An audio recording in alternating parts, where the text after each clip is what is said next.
Hey there, folks. I'm Alex, the Wiser Owl, and this is a recording of the Instagram Live discussion I had with Eric Basile, who is the founder and captain of the Prodigy Battalion team. This interview's got a lot of really cool information in it, so I hope you check out the whole thing. You can give Eric a follow over at army_disc_golf_guy. So check him out. Make sure you say hi. He's an awesome guy, and I hope you enjoy the video. What's up, buddy? Hey, how's it going? Going well. So my program just didn't clear out and my staff decided to hang out. So I'm just going to hang out in a field because it's beautiful out. That's perfect. I'm usually over in the kitchen area, but of course the in-laws, they came by and everybody's eating McDonald's in the kitchen. So Nutritious and delicious. yes, very. All right. So why don't you start with a quick introduction for the people, who you are, how long you've been playing, where your home course is, all that fun stuff. Yeah, so my name's Eric Basile. So I live in Temple, Texas.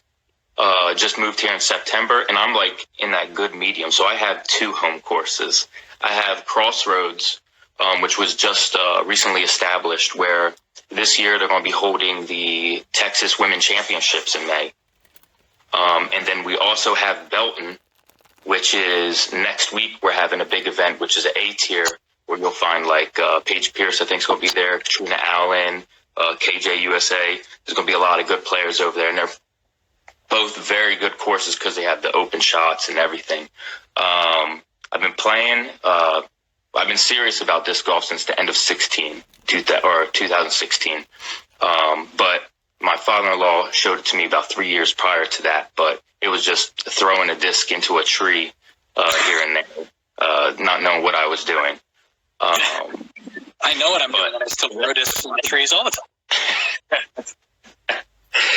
Yeah, but that's pretty much me, and that's it.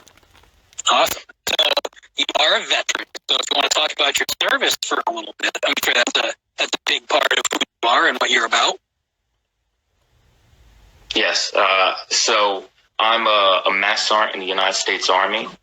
Been in for 16 and a half years. Multiple deployments to Iraq and Afghanistan. And my primary profession is human resources. So while I'm still doing the ruck march and everything, I got to do a lot of paperwork. Well, thank you for your service. So you're obviously involved in disc golf and you're involved in, Veterans Affairs and stuff. So how, as a veteran, has the sport sort of benefited you? Wow. So in the military, you don't get paid by the hour. I'm waking up 4 a.m. and I'm getting home to my family about 7, 8 p.m. at night every single day. So weekends is my only time to decompress and kind of do something that's going to alleviate that stress that you get. And I really find that disc golf is that, you're going into a beautiful scenery, you're having fun, and not only that, you get to meet people that, I'm not saying there's anything bad about military people, but other than military people, because what military people have happen to them is they find that circle of military people and they never get out of it. So that's all they know. And I mean, the disc golf community,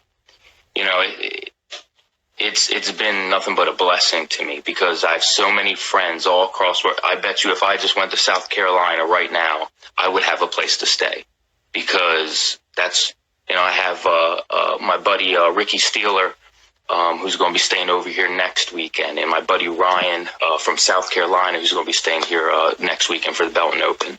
We take care of each other. Yeah, for sure. And, I know, talking to my friend at Rally Point, he's big on getting vets out into nature because, it's therapeutic, too. Not just for the social benefits, but just being out in nature is a great thing. So let's sort of segue it into you were sort of the driving force behind the battalion team becoming a thing. So why don't you sort of give us that story? So I think it was 30 December. I reached out to Will Schuster, and I kind of told him, my idea of, kind of like a disc golf veteran team. And quickly quickly he was like, yeah, I love the idea. Just put together some kind of proposal so it's you have it fully structured. So I sat down for a long time, bounced some ideas off of Sam Castiglione from the tournament team with Prodigy. And, I got a lot of help because when you're dealing with military, you have to go, there's a lot of things that legally we cannot do. So I had a buddy of mine named Ryan Sparks, who's in the Air Force. Shout out, Ryan.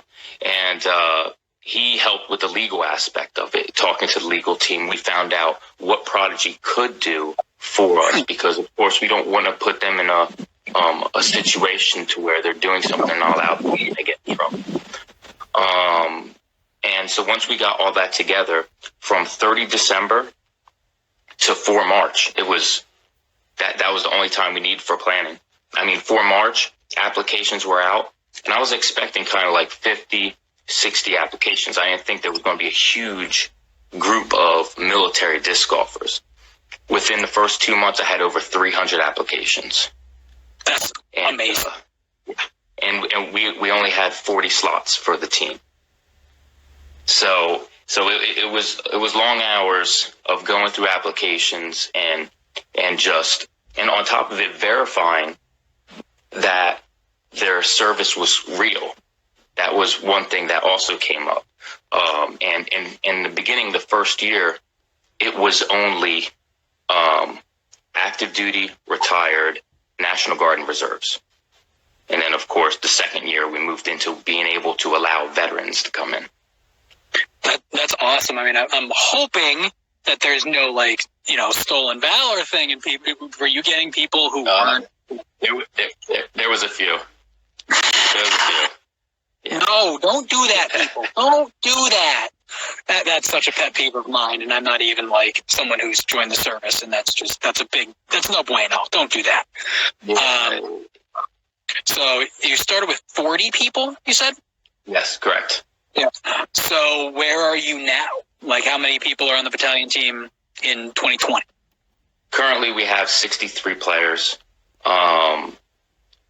Right now, that's where I'm at because I find it very hard to manage over that number by myself. Yep. I do have some really solid people like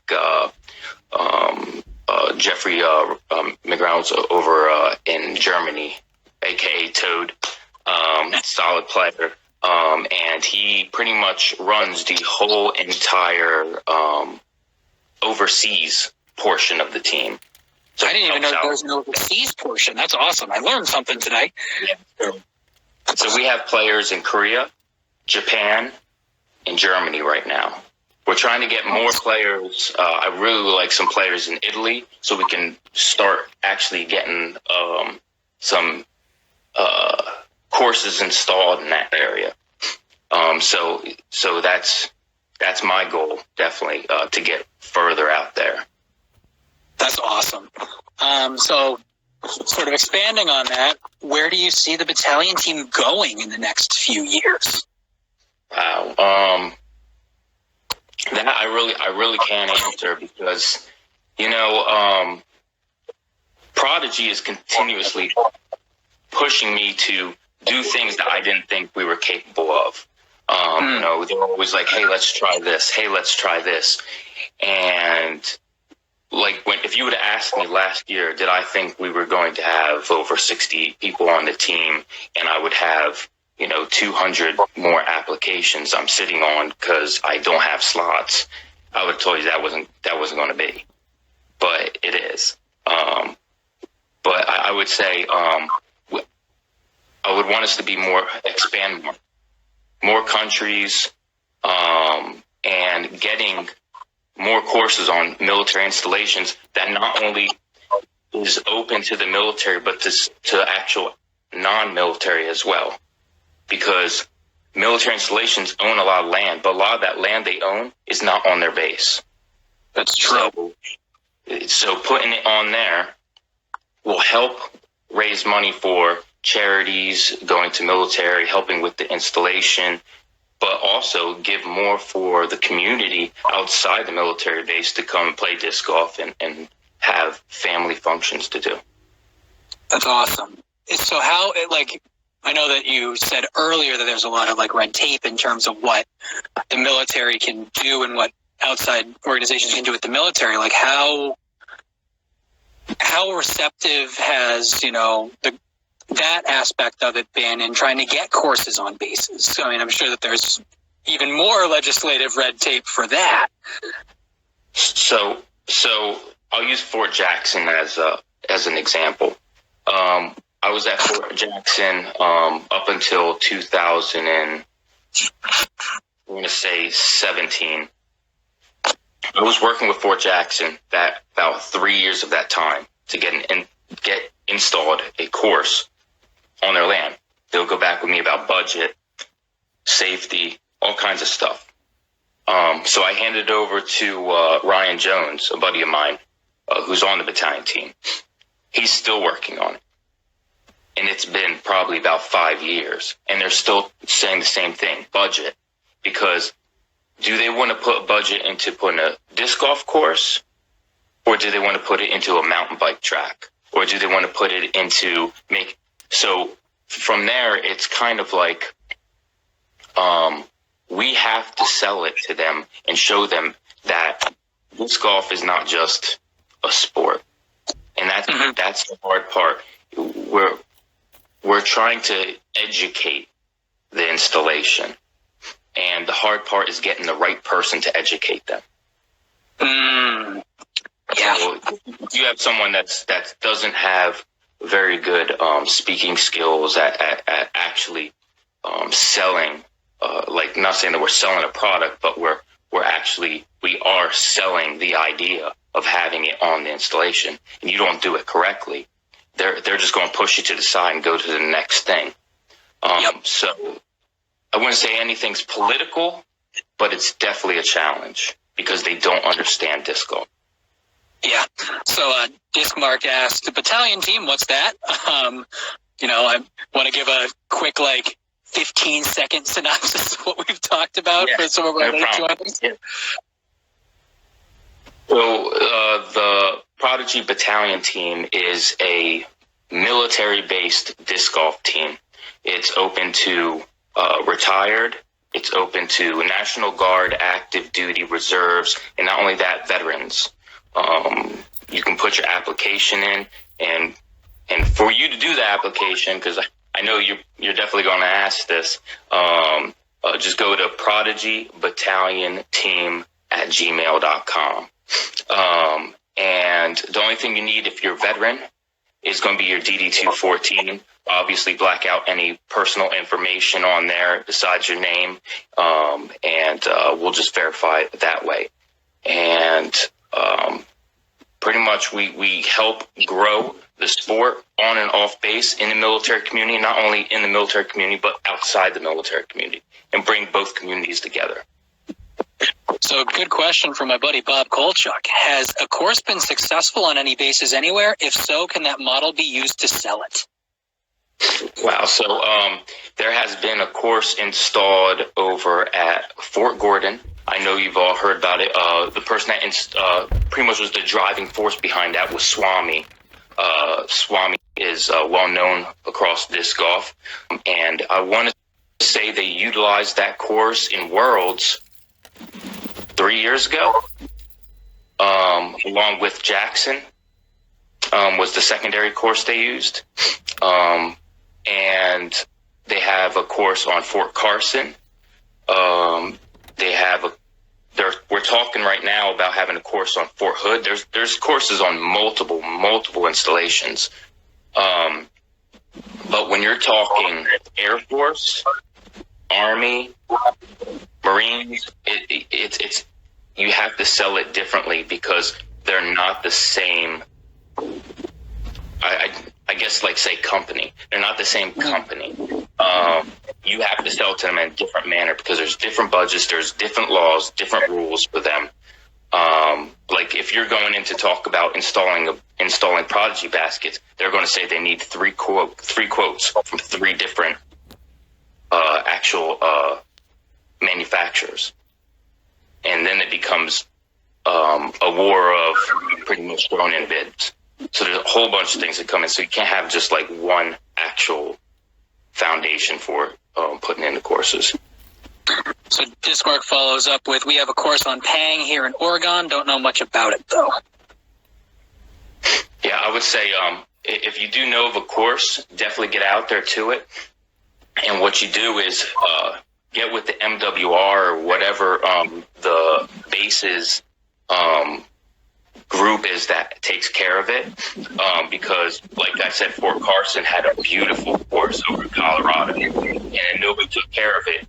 And so now it turned into a 9-hole course, and it was a beautiful course. I mean, you had shots where you're thrown off of a cliff to a basket that was like 700 feet away. It was really nice, but nobody took care of it. It's a bummer. So speaking of taking care of things, so do you guys do any support for, I mean, I know that you can't take everybody who applies. You know, is there, if there's a veteran that plays the game and it's therapeutic for them and they just need support, is that something that you guys build into to sort of take time to help that as well? Oh yeah, definitely. I've had people reach out to me saying, "Hey, can you support this event? Can you support this event?" And what I do is immediately I'll reach out to whoever is on the team that is within that state. If I cannot do that, of course I'll reach out to if I have some friends in street team, tournament team, or anybody like that, because battalion team will definitely support the military. But what they need to really also understand is Prodigy as a whole is very supportive for the military. And I mean, they've been the most supportive group of people I've ever dealt with. So yeah, we definitely do that. Awesome. All right. So let's close it with your personal plans for the rest of the year as a competitor, as a captain, what have you. I know you're in Waco right now, right? Because are you playing Waco Charity? Yes, playing Waco Charity, and then afterwards, next week I'm playing the Belton Open. But competing wise, I'm just honing in, proving myself, and just having fun. The biggest thing for me this year is got a huge church around here with a few hundred kids in it. Starting April 18th, weekly, going to be having clinics and using disc golf instruction as the foundation for teaching these kids.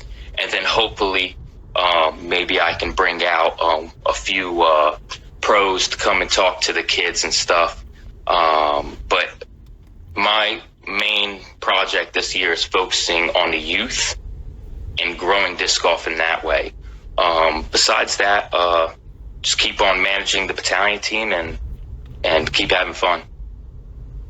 Awesome. Well, thank you so much for, number one, your service. Number two, paying it forward to other people who have service, and taking the time tonight. It's been awesome talking to you. I personally learned a lot. I mean, the whole bureaucratic sort of process of getting a course installed, like I wouldn't have even thought of that, but I can only imagine the headache that causes some of you guys. Oh yeah, and thank you for your support and everything that you do. I know you've been putting in a lot of work. Thank you. So you want to plug anything before we go here? You want to plug your own Instagram? Anything else you want to do? No, just wanted to say, I'm not trying to sell myself. I just wanted to say, if you do want to try to be a part of the team, just shoot an email. I'm the one that manages the email. It's a prodigybattalionteam@gmail.com. I'll just push you the application. And if you rather just reach out to me on Facebook, the name's Eric Basile, Basile. People call me Basile, but it's Basile. There's a reason why I didn't pronounce your last name. I was going to wait for you to do it. Yeah. If you go on Pro Am Disc Golf, the podcast, so Telesbo, he's on there. And every time I shoot him a question and everything, they go at it about how to pronounce my name. Yeah, I think in the end we'll always pronounce it wrong. But it makes me laugh. But yeah, you're good humored about it. Yeah, you gotta laugh about it. So, but that's about it. Alrighty. Well, thank you so much. I mean, I definitely reach out to him if you have any questions. Super friendly guy and doing great things in the community. So keep doing what you're doing, brother. All right, thanks. All right. Take it easy, everybody.